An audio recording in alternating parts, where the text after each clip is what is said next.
మొత్తానికి డ్యామ్ దగ్గరికి రీచ్ అయిపోయిన తర్వాత అయితే ఫుల్గా తడిచిపోయామన్నమాట. అంత పైనుంచి వర్షం పడుతుంది, పైగా డ్యామ్ వాటర్ కూడా మీద పడుతున్నాయి దగ్గరికి వెళ్ళినందుకు. మా వాళ్ళు ఎలా పరిగెత్తుకుంటూ వస్తున్నారో చూడండి. మేము తెచ్చుకుందే ఒక్కొక్క జత అనమాట బట్టలు, అది కూడా తడవడానికి సిద్ధమైపోయాము. నెక్స్ట్ డే వేసుకోవడానికి యూజ్ అవుతుంది అనుకున్నాం కాబట్టి ఈరోజు తడిసిపోయినందుకు ఆ రోజే వేసేసుకున్నాం అందరం. ఇక గుండంలోకి దిగి స్నానం చేయాల్సిన అవసరం కూడా లేకుండా అయిపోయింది. ఇక్కడే స్నానాలు అయిపోయాయి అనమాట డ్యామ్ దగ్గరే. చాలా మంది ఇక్కడే ఆపి అందరు తడుచుకుంటూ వెళ్తున్నారు. మరి ఎప్పుడు రోజేం తడవం కదండి, ఒకసారి తడిస్తే ఏం కాదులే. కార్లోకి ఎక్కాక బాధపడ్డాము ఎందుకు తడిచిపోయామని చెప్పేసి, ఎందుకంటే చలి పెట్టింది కాబట్టి. ఆ తడి బట్టలతోటే పైదాకా అయితే వెళ్ళిపోయామన్నమాట. అప్పటిలోపు సగం మారిపోయాం అనుకోండి, నీళ్ళు గారుతూనే ఉన్నాయి, అలాగే వెళ్ళిపోయాం. మేము వెళ్ళినప్పుడు 7 గేట్స్ అయితే ఓపెన్ చేశారనమాట. ఫుల్ గా నిండుంది. నార్మల్ గా అయితే ఇంత ఉండదన్నమాట, తక్కువే ఉంటుంది. సమ్ టైమ్స్ ఉండొచ్చు, కానీ నేను వచ్చినప్పుడు అయితే తక్కువ ఉంటుంది, ఈసారి ఎక్కువ ఉంది. మేము వెళ్ళేసరికి ఈవినింగ్ అయిపోయింది. ఇంకా డ్యామ్ పైన లైట్స్ కూడా ఆన్ చేశారనమాట. ఈ వర్షంలో పెద్దగా కనిపించట్లేదు, కానీ నెక్స్ట్ డే మార్నింగ్ చూసాము. ఎంత బాగుందో వ్యూ అయితే మీకు నెక్స్ట్ వీడియోలో షేర్ చేస్తాను. ఈ వర్షానికి సరిగ్గా చూడలేకపోయాము, పైగా తడిసిపోయాం కాబట్టి చూడలేదు. అసలు వాటర్ అయితే పొగలాగా ఎగిరిపోతుందన్నమాట ఆకాశం వైపు.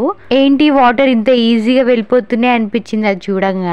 సగం వాటర్ కింది వైపు వెళ్తుంటే సగం వాటర్ పై వైపు వెళ్తున్నాయి అనమాట, పొగ మంచులాగా.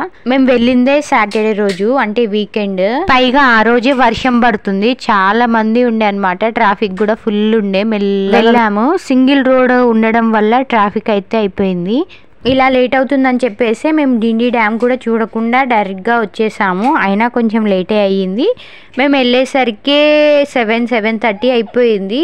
అయితే ఇంకా నైటే దర్శనం చేసుకుంటే అయిపోతుంది అని చెప్పేసి ఆ టైంకి చాలా ఫాస్ట్గా వచ్చి రూమ్ వెతికాం. ఫస్ట్ చాలా వెతికాం కానీ దొరకలేదన్నమాట. ఫస్ట్ ఇంకా ఎక్కడ పడుకోవాల్సి వస్తుందో అనుకున్నాము. ఇంకా లోపలికి అయితే వెళ్ళాము, గుడి వెనకాలన్నమాట. పై వైపు వెళ్ళి ఇంకా మా అదృష్టం అయితే బాగుంది, ఒక్కటే రూమ్ ఉండే అంట మేము వెళ్ళేసరికి. అప్పటికి చాలా మంది వస్తూనే ఉన్నారు. సింగిల్ రూమ్ కి అయితే 1000 అని చెప్పారు. మేము ఫ్యామిలీ పెద్దగా ఉంది కాబట్టి పెద్ద రూమే తీసుకున్నాము. సో దానికి 2000 తీసుకున్నారనమాట. బట్ ఇంకా అడ్వాన్స్ గా 1000 రూపీస్ ఎక్స్ట్రానే తీసుకున్నారు, మొత్తం 3000 తీసుకున్నారు. ఇంకా మేము దర్శనం చేసుకొని వచ్చాక ఫస్ట్ ఫుడ్ తినేసాము, ఇంట్లో నుంచి తెచ్చుకున్నాము. అంటే ఇంటికాడే చేసుకొని తీసుకొని వచ్చింది. ఒక్కొక్కరు ఒక్కొక్కటి చేసుకొని వచ్చారు, అవన్నీ షేర్ చేసుకొని ఫ్యామిలీ మొత్తం అయితే తినేసామన్నమాట.